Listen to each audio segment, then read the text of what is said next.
نحمده ونصلي ونسلم على رسوله الكريم أما بعد فأعوذ بالله من الشيطان الرجيم بسم الله الرحمن الرحيم وَلَقَدْ أَرْسَلْنَا إِلَىٰ مِن قَبْلِكَ فَأَخَذْنَاهُمْ بِالْبَأْسَاءِ وَالضَّرَّاءِ لَعَلَّهُمْ يَتَضَرَّعُونَ فَلَوْلَا إِذْ جَاءَهُمْ بَأْسُنَا تَضَرَّعُوا وَلَكِنْ قَسَتْ قُلُوبُهُمْ وَزَيَّنَ لَهُمُ الشَّيْطَانُ مَا كَانُوا يَعْمَلُونَ فَلَمَّا نَسُوا مَا ذُكِّرُوا بِهِ فَتَحْنَا عَلَيْهِمْ أَبْوَابَ كُلِّ شَيْءٍ حَتَّى إِذَا فَرِحُوا بِمَا أُوتُوا أَخَذْنَاهُمْ بَغْتَةً فَإِذَا هُمْ مُبْلِسُونَ فَقُطِعَ دَابِرُ الْقَوْمِ الَّذِينَ ظَلَمُوا وَالْحَمْدُ لِلَّهِ رَبِّ الْعَالَمِينَ صدق اللہ مولانا العظیم رب اشرح لی صدری ویسر لی امری واحلل عقدۃ من لسانی یفقہوا قولی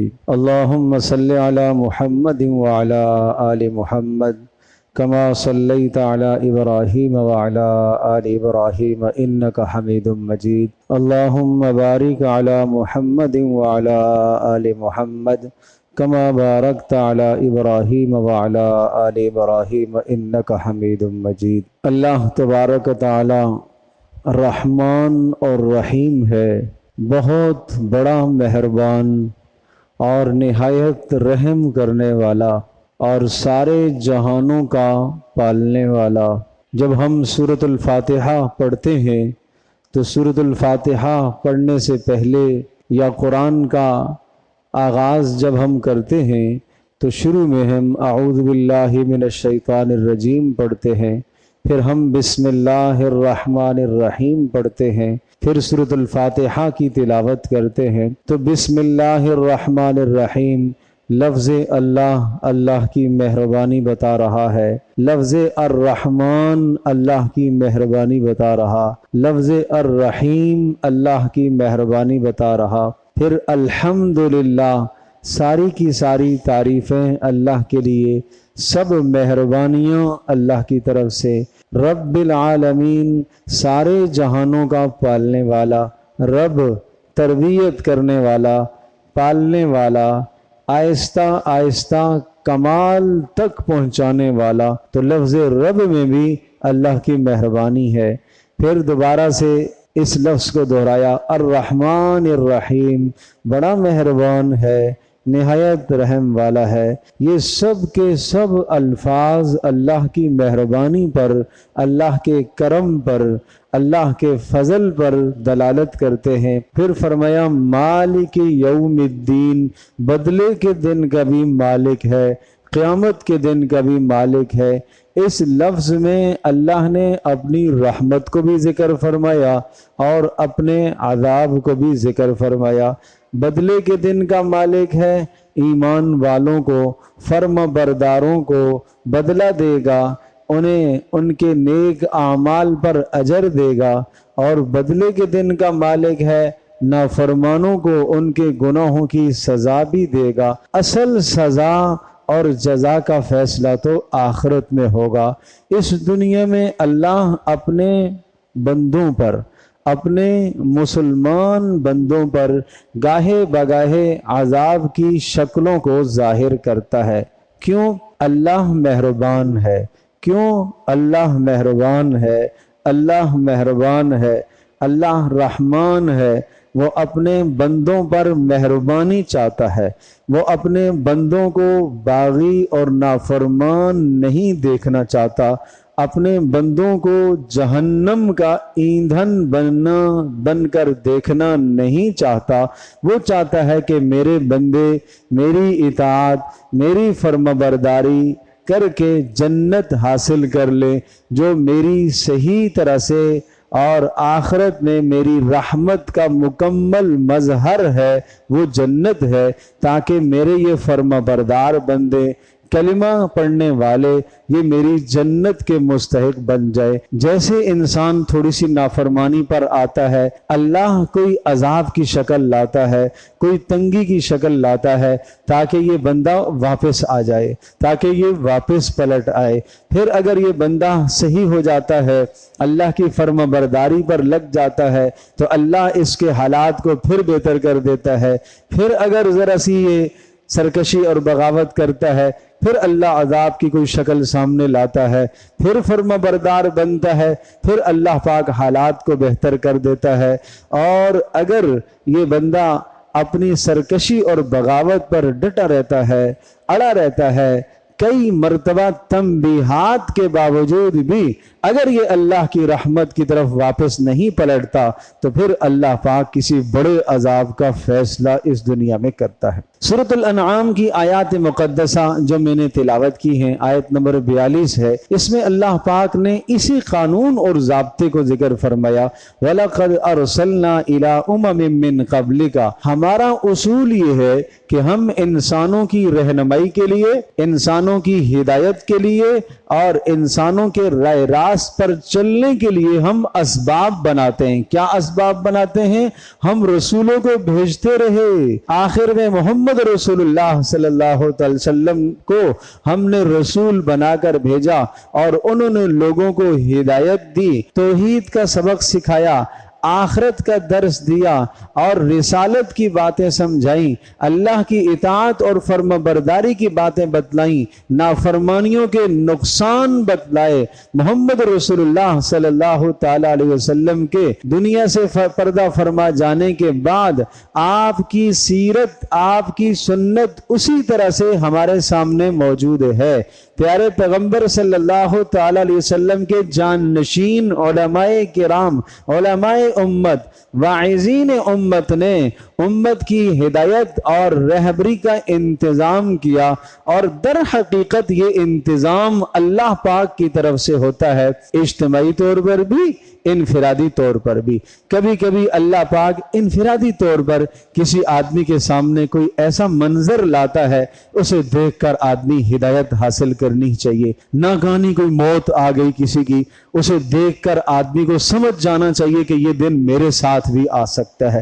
اسی طرح سے کسی نے کوئی بہت پیاری بات آپ کے سامنے کر دی، وہ جس نے آپ کے سامنے اچھی خوبصورت اور پیاری بات کہہ دی جو آپ کے دل پر اثر کر گئی، در حقیقت یہ اللہ کی طرف سے انتظام ہوا ہے، یہ آپ کے لیے اللہ کی جانب سے انتظام ہوا۔ یہ انتظام ہوتا رہتا ہے، لیکن جب انفرادی طور پر بھی، اجتماعی طور پر بھی اللہ کے اس انتظام سے لوگ متاثر نہیں ہوتے اور بغاوت اور سرکشی پر آ جاتے ہیں، تو فرمایا فَأَخَذْنَاهُمْ بِالْبَأْسَاءِ وَالضَّرَّاءِ۔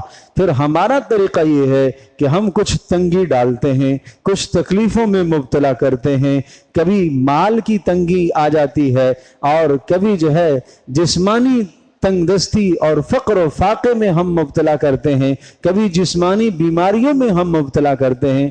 مقصد کیا ہوتا ہے؟ لعلہم یتضرعون، تاکہ یہ ہمارے پاس واپس آ جائے۔ اللہ کہہ رہا ہے چونکہ مہربان ہے اللہ، تاکہ یہ میرے پاس واپس آ جائیں، لعلہم یتضرعون، واپس آ جائیں۔ یہ عذاب کی شکلیں ہیں، تنگ دستی ایک عذاب کی شکل ہے، مہنگائی کا آ جانا یہ عذاب کی شکل ہے، ظالم حکمران کا مسلط ہو جانا عذاب کی شکل ہے، آسمان سے بارشوں کا زیادہ ہو جانا یہ عذاب کی شکل ہے، وقت پر بارشوں کا نہ برسنا عذاب کی شکل ہے، جو قرآن صاف صاف بتا رہا ہے قُلْ هُوَ الْقَادِرُ عَلَىٰ أَن يَبْعَثَ عَلَيْكُمْ عَذَابًا مِّن فَوْقِكُمْ أَوْ مِن تَحْتِ أَرْجُلِكُمْ أَوْ يَلْبِسَكُمْ شِيَعًا وَيُذِيقَ بَعْضَكُمْ بَأْسَ بَعْضٍ۔ کہا جب نافرمانی کرتے ہیں تو ہم ان کو اپنے دربار میں واپس پلٹانے کے لیے عذاب کی شکلیں بھیجتے ہیں۔ کیا عذاب کی شکل؟ فَأَخَذْنَاهُمْ بِالْبَأْسَاءِ وَالضَّرَّاءِ۔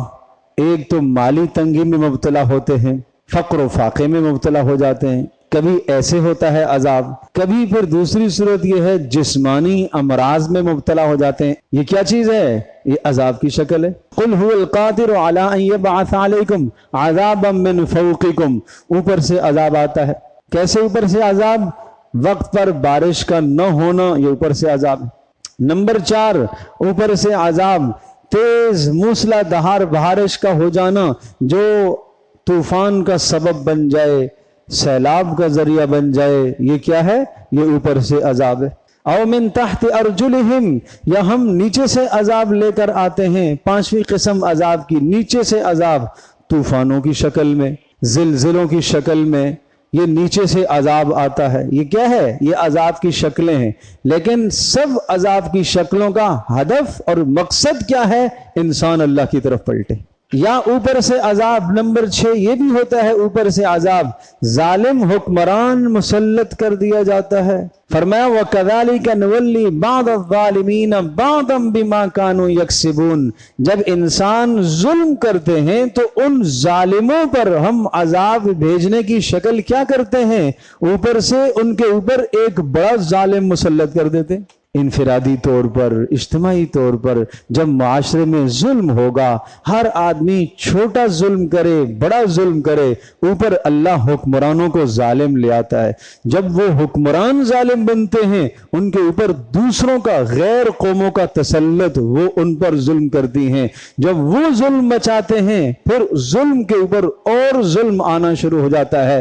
اس طرح سے ایک ظلم کے اوپر ظلمات بعضها فوق بعض، ایک ظلم کے اوپر دوسرا ظلم، یہ ظلم تہ بتہ چڑھنا شروع ہو جاتا ہے. یہ اللہ پاک کے ضابطے ہیں، یہ اللہ کے قانون ہیں. اور فرمایا عذاب کی ایک شکل یہ بھی ہوتی ہے او یلبسکم شیعا ویذیق بعضکم باس بعض. اور کبھی عذاب کی شکل یوں بھی ہوتی ہے کہ ہم تمہیں باہمی دست و گریباں کر دیتے ہیں، آپس میں اختلاف میں پڑ جاتے ہو، سیاسی اختلاف، سماجی اختلاف، دین میں ایسی تفرقہ بازی جو ذاتیات پر انسان کو لے آئے، اور انسان ان اختلافات کی وجہ سے دوسرے کی جان کے درپے ہو جائے، دوسرے کی عزت پر حملہ آور ہو، دوسرے کے مال پر حملہ آور ہو، دوسرے کی عزت کو خاک میں ملانے کی کوشش کر رہا ہو. یہ کیا ہے؟ یہ عذاب ہے. یہاں سے وہ ذہن میں آنے والا سوال چھٹ جانا چاہیے، ختم ہو جانا چاہیے کہ لوگ خیال کرتے ہیں کہ اگر اس وقت جو ہمارے ملک میں طوفان کی کیفیت ہے اور جو سیلاب آئے ہوئے ہیں، بعض لوگوں کی زبانوں پر یہ لفظ بھی سننے میں آتے ہیں، جی یہ عذاب نہیں ہے. اگر عذاب ہوتا تو بڑے بڑے ارباب اقتدار کو آتا، وہ تو نہیں مرے، مری تو عوام مری ہے، غریب مر گئے ہیں. بھائی میں عرض کر رہا ہوں عذاب کی مختلف شکلیں ہیں. غریب عوام کے لیے عذاب کی یہ صورت، اوپر ارباب اقتدار اور اختیار کے لیے عذاب کی یہ شکل کہ ان پر اللہ نے اور ظالموں کو مسلط کیا ہے.